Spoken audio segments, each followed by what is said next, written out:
तो दोस्तों, बाबा the explainer हाजिर है और आज आप देखने वाले हैं हाल ही में रिलीज़ हुई एक मराठी हॉरर कॉमेडी मूवी अलियाट पलियाट की एक्सप्लेनेशन।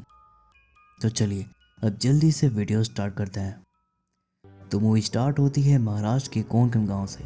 इस गांव के लोगों का मानना है कि साल में 3 दिन ऐसे आते हैं जब इस गांव में शैतान राज करता है। शैतानी शक्तियाँ जागृत हो जाती हैं और वो अपने चरम पर होती हैं। इन 3 दिन गांव में मौत नाचती है। ऐसे में यहाँ रहने वाले जीव जंतु, पशु पक्षी, इंसान कोई भी सेफ नहीं होता, जिसके चलते हर साल गांव वाले इन 3 दिनों के लिए गांव छोड़कर नदी के दूसरी तरफ शिफ्ट हो जाते हैं, जहाँ पर 3 दिन ये लोग इसे एक फेस्टिवल की तरह मनाते हैं। खाने पीने के साथ नाच गाने का भी प्रोग्राम होता है और ये जो मान्यता है वो सालों पुरानी है। इवन गांव वाले भी नहीं जानते कि ये कितनी पुरानी है और उसकी शुरुआत कैसे हुई। गांव के रिस्पेक्टेड गुरुजी पांचांग देखकर बताते हैं कि वो दिन आने वाले हैं, जिसके बाद गांव के सारे लोग अपने जानवर और ज़रूरत का सामान लेकर गांव से जाने लगते हैं। गांव के जो मुखिया रहते हैं वो घर घर जाकर दिया जलाकर भगवान से प्रे करते हैं। जहां एक तरफ गांव को छोड़ा जा रहा था तो दूसरी तरफ गांव का ही एक लड़का जिसका नाम पकिया रहता है, वो गांव वापस लौट रहा था छुट्टी मनाने के लिए, और साथ में अपने 2 दोस्तों को भी लिया था, चतुर और किशिया। चतुर जो रहता है वो बिंदास टाइप का रहता है, थ्रिल और एडवेंचर करना उसका शौक है। वहीं किशिया बिल्कुल डरपोक टाइप का रहता है। पकिया की फैमिली में थे उसके डैड, उसकी मॉम और बहन मीनू, जो वैसे तो शादीशुदा है लेकिन फिलहाल वो अपने घर पर ही रहती है क्योंकि शादी के बाद उसका पति उसे छोड़कर कहीं भाग गया। वो हमेशा परेशान सी दिखाई देती है, हर टाइम बस पूजा करती रहती है। पकिया के डैड उसे कॉल करके पूछते हैं कि वो कहाँ है।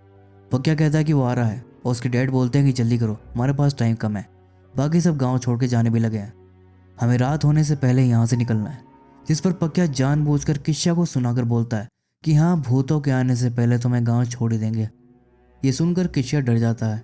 वो कहता है कि तूने तो मुझे कहा था कि गांव के बाहर पार्टी होगी, हम लोग मस्ती करेंगे, लेकिन ये क्यों नहीं बता कि गांव हॉन्टेड है, और अगर गांव हॉन्टेड है तो वहाँ जाए क्यों रहे। पकिया कहता है कि पहले गाँव जाकर सबको भगवान की ब्लेसिंग लेनी है, जिसके बाद उस गाँव को छोड़ेंगे ताकि बाद में उनके ऊपर कोई संकट ना आए। जिसके बाद वो लोग गाँव पहुँच वहाँ के इष्ट देव का आशीर्वाद लेते हैं और फिर वहाँ से चले जाते हैं। और तभी हम व्यूअर्स को दिखाया जाता है कि मीनू धागे से लिपटी एक गुड़िया छिपाकर अपने साथ ले जाती है। जाने से पहले गांव के सरपंच भगवान से प्रे करते हैं और एक नींबू काट कर किनारे पर डाल देते हैं, जिसके बाद सब गांव से निकल जाते हैं और तभी नींबू का कलर ब्लैक हो जाता है। रात में सब गाँव से बाहर होते हैं और फेस्टिवल एंजॉय करते हैं, और इधर गाँव में जो रखे दिए होते हैं वो एक एक करके बुझने लगते हैं। इसी गाँव में हम एक साधु को भी देखते हैं जिसके पास एक परिंदा आकर गिरता है, जो कि जलकर मारा जाता है। अगली सुबह मीनू पकिया से नींबू की लकड़ी और बरगद की छाल लाने को बोलती है, लेकिन पकिया मना कर देता है। इसके बाद पकिया, चतुर और किशिया तीनों एक जगह पर बैठकर बातें करने लगते हैं। किशिया पूछता है कि क्या गांव सच में हॉन्टेड है, तो चतुर कहता है कि चलो चलकर देखते हैं। और यहाँ पर रिवील होता है कि चतुर का प्लान गाँव में एक डॉक्यूमेंट्री शूट करने का था इसी पीक टाइम पर, लेकिन किशिया इस बात के लिए एग्री नहीं होता। जिस पर चतुर से कन्विंस करने के लिए कहता है कि सोचो, अगर हमने वहाँ कुछ बड़ा कैप्चर कर लिया तो हम फेमस हो जाएंगे और अमीर हो जाएंगे और अपनी पसंदीदा औरत से शादी कर पाएंगे। और ये जो लास्ट वाली लाइन थी ना, वो किशिया के दिमाग में घुस जाती है और वो मान जाता है। और अब इन्हें अपने बोटमैन को कन्विंस करना है जो इन्हें गाँव लेकर जाएगा। इसके बाद हम देखते हैं एक आदमी को जिसकी पूरी बॉडी पर सिंदूर लगा होता है और उसे बांधा होता है, और कई सारे डायन उसके ऊपर किसी तरह का रिचुअल कर रहे होते हैं। अब वो आदमी किसी तरह खुद को छुड़ाकर वहाँ से भागता है, लेकिन वो सारी डायन उसे चारों तरफ से घेर लेती हैं, जिसके बाद उसका नाइटमेयर टूट जाता है। और ये आदमी ही उन तीनों का बोटमैन रहता है जिसका नाम था दिलिया। तीनों आकर दिलिया से कहते हैं कि वो उन्हें गाँव वापस लेकर जाए, लेकिन दिलिया साफ मना कर देता है। चतुर कहता है कि बस कुछ मिनटों की बात है, हमें कॉलेज के प्रोजेक्ट के लिए एक डॉक्यूमेंट्री शूट करनी है और इससे अच्छा मौका हमें नहीं मिलेगा। हमारा प्रोजेक्ट नहीं हो पाया तो हमारा करियर नहीं बन पाएगा, करियर नहीं बन पाएगा तो हमारी शादी नहीं हो पाएगी और हम सिंगल रह जाएंगे। और ये सुनकर दिलिया भावुक हो जाता है क्योंकि वो खुद काफ़ी टाइम से सिंगल होता है और वो उनकी हेल्प करने के लिए मान जाता है। जिसके बाद दिलिया तीनों को बोट में बैठाकर गांव ले जाता है। दिलिया कहता है कि मैं अपने घर जा रहा हूँ माल फूकने, 10 मिनट में वापस आ जाऊँगा, तब तक तुम लोग अपना काम निपटाओ। मेरे वापस आने पर अगर तुम लोग यहाँ नहीं मिले तो मैं वेट नहीं करूँगा, बोट लेकर सीधा अकेला ही निकल जाऊँगा। कि तभी वो लोग देखते हैं कि बोट की रस्सी खुल गई होती है और बोट उनकी पहुंच से दूर चली जाती है, जिससे सारे पैनिक कर जाते हैं। फिर पकिया घर पर कॉल करके मदद बुलाने को कहता है, लेकिन चतुर बोलता है कि ये पॉसिबल नहीं है क्योंकि वो सबके फ़ोन एक बॉक्स में छोड़कर आ गया है। इसके लिए सबसे गाली बकते हैं कि साले तूने हमारी सुपारी उपारी ले रखी है क्या। चतुर बोलता है कि अगर वो फ़ोन साथ में लाता तो घर वाले फ़ोन कर करके डंडा कर देते। यही सोचकर उसने फ़ोन छोड़ दिए। दिलिया बोलता है कि मेरा तो दिमाग ही काम नहीं कर रहा, मेरे घर में माल रखा है, पहले मैं जाकर माल फूकूंगा तभी मेरा दिमाग चलेगा। जिसके बाद वो वहाँ से चला जाता है और बाकी तीनों गांव की रिकॉर्डिंग करने लगते हैं। थोड़ी देर में रात हो जाती है और अब उन्हें हर तरफ से डरावनी आवाज़ें आने लगती है। तेज़ हवाएं चलने लगती हैं और कुछ इंसान जैसे दिखने वाले साए उन्हें दिखाई देते हैं और ये सब देखकर तीनों डर जाते हैं। और तभी अचानक से उनके सामने एक लड़की आ जाती है जो उनके लिए किसी मिनी हार्ट अटैक से कम नहीं था। तीनों उससे मिन्नतें करने लगे कि भूत बहन हमें छोड़ दो, अभी तुम्हारी शादी भी नहीं हुई। तो लड़की बोलती कि मैं कोई भूत वूत नहीं हूँ, गांव की सरपंच की बेटी निधि हूँ। लेकिन वो लोग उसकी बात पर यकीन नहीं करते। वो कहते हैं कि अगर तुम सरपंच की बेटी हो तो अकेले इस गांव में क्या कर रही हो। निधि बोलती है कि वो उन्हीं की बोट में छुप कर यहाँ आई है और बोट की रस्सी भी उसी ने खोली थी। इसी बीच किशिया बेहोश हो जाता है और वो लोग उसे लेकर पक्या के घर चले जाते हैं। निधि कहती है कि वो इस गांव के रहस्य को जानने यहाँ आई है। वो कहती है कि मुझे लगा तुम लोग मेरी इसमें मदद करोगे, लेकिन तुम लोग तो एक नंबर के डरपोक हो। ये बोलकर निधि वहाँ से चली जाती है। तभी पक्या के घर के बाहर हम उसी साधु को देखते हैं जो वहाँ बैठकर कुछ पढ़ रहा होता है और उधर निधि की माँ उसे ढूंढ रही होती है। वो सरपंच से पूछती है कि क्या उसने निधि को देखा, जिस पर सरपंच कुछ खास रिएक्ट नहीं करता। वो कहता है कि यहीं कहीं घूम रही होगी, आ जाएगी। पक्या के डैड भी पक्या और उसके दोस्तों को ढूंढ रहे होते हैं और मीनू अपने हाथ में वो गुड़िया लेकर कुछ पढ़ रही होती है। इधर दिलिया बाकी तीनों को देखने जाने लगता है कि तभी उसे निधि दिख जाती है, जिसे भूत समझकर वो डर जाता है और वापस घर के अंदर जाकर दरवाज़ा बंद कर लेता है। फिर हनुमान जी से प्रे करता है ताकि उसके आसपास जो भी भूत प्रेत हैं वो चले जाएं।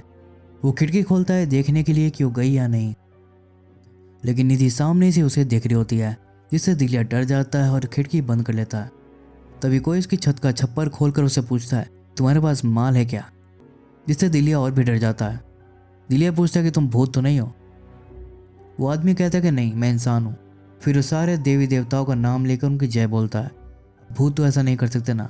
तो दिलिया को यकीन हो जाता है कि वो इंसान ही है और उसे घर के अंदर ले लेता है। दूसरी तरफ पक्या के घर से भगवान से प्रे कर रहे होते हैं कि तभी साधु खिड़की पर आकर उसे दरवाज़ा खोलने को बोलता है। अंदर आकर साधु बताता है कि वो अपने गुरु को ढूंढ रहा है जो उसे आधी विद्या सिखाकर अचानक कहीं गायब हो गए और तब से उन्हें ढूंढ रहा है। इसी दौरान उसे एक आदमी मिला जो उसका चेला बनने की जिद करने लगा, तो उसे भी अपने साथ ले लिया और भटकते भटकते दोनों इस गांव में पहुंच गए। लेकिन इस गांव में कुछ तो अजीब है, यहाँ ज़रूरत से ज़्यादा ठंड है, तो सर्दी से बचने के लिए दोनों को माल की ज़रूरत पड़ी। इसके जुगाड़ में चिलाशु निकल गया, लेकिन वो वापस नहीं आया और अब ये अपने चेले चिलाशु को ढूंढ रहा है जो दिलिया के साथ बैठकर माल फूक रहा था। चिलाशु बताता है कि वो अपने गुरु को ढूंढ रहा है। उसके गुरु ने कहा है कि ये जगह खतरनाक है। उसे इंस्ट्रक्शन मिली थी कि जिस जगह को तुम छोड़ोगे वहाँ दोबारा मत लौटना, और इसी चक्कर में वो भटक गया। फिर दिलिया उसे इस गांव के बारे में सब बताता है, जिसके बाद दोनों बाकी सबको ढूंढने निकल जाते हैं। इधर साधु बताता है कि इस गांव में बहुत सारी इवल स्पिरिट्स मौजूद हैं, जिसमें सबसे खतरनाक स्पिरिट किसी स्त्री की है। यहाँ ज़्यादा समय तक रुकना ठीक नहीं है, हमें यहाँ से निकलना होगा। और स्त्री का जिक्र होते ही तीनों को निधि पर शक होता है। उन्हें लगा कि दिलिया की जान खतरे में है, इसके लिए सब दिलिया के घर उसे देखने जाते हैं, लेकिन दिलिया घर पर नहीं मिलता। इधर रास्ते में चिलाशु दिलिया से कहता है कि मैं सावधान रहना होगा, भूत किसी भी रूप में हम पर अटैक कर सकते हैं, किसी गाय, बिल्ली, खरगोश, सांड या फिर किसी स्त्री के रूप में। ये सुनकर दिलिया डर जाता है। वो कहता है कि अभी कुछ टाइम पहले ही उसने एक स्त्री को देखा था। तभी सामने से निधि टहलती हुई उन्हें दिखाई देती है, जिससे डरकर दोनों वहां से भाग जाते हैं। तभी साधु, पक्या, चतुर और किशिया दोनों को भागते हुए देख लेते हैं और वो उनके पीछे भागते हैं और निधि सबका पीछा करती है। सब लोग पक्या के घर में घुसकर डोर को लॉक कर लेते हैं और निधि आकर डोर को नॉक करने लगती है, जिससे सारे डर जाते हैं। तभी बाबा पत्थरों के साथ कुछ करते हैं और चिलाशु से दरवाज़ा खोलने को बोलते हैं। इस पर सारे कहते हैं कि बाबा उसे अंदर मत आने दो। साधु निधि को अपने पास बैठा लेते हैं। फिर वो बोलते हैं कि ये भूत नहीं इंसान है। तब जाकर सारे लोग शांत होते हैं। बाबा कहते हैं कि इस लड़की में कोई खास शक्ति है जो हमें प्रोटेक्ट कर रही है, नहीं तो हम लोग अब तक जिंदा नहीं बचते। लेकिन ये हमें यहाँ बचाने के मकसद से नहीं आई, बल्कि यहाँ आने का इसका मकसद कुछ और ही है। तो निधि बताती है कि हर साल जब वे दिन आते हैं तो उसे बहुत अजीब फील होता है, एक बेचैनी महसूस होती है। उसे ऐसा लगता है कि इन दिनों से उसका कोई संबंध है और यही जानने वो यहाँ आई है। फिर वो कहती है कि वो उन्हें कुछ दिखाना चाहती है और सबको अपने बंगलों में ले जाती है और अपने दादा के रूम को दिखाती है। निधि कहती है कि दादा की मौत के बाद आज पहली बार उसने रूम खोला है। बहुत पहले से उस रूम को खोलना चाह रही थी, लेकिन उसे चाबी नहीं मिल रही थी। कुछ दिन पहले ही उसे यहाँ की चाबी मिली है। निधि कहती है कि उसके डैड ने बताया था कि पीक टाइम वाले दिन जब सब गांव छोड़कर जा रहे थे तो उनके दादा ने जाने से मना कर दिया था। सब ने उनको बहुत मनाया लेकिन वो नहीं माने।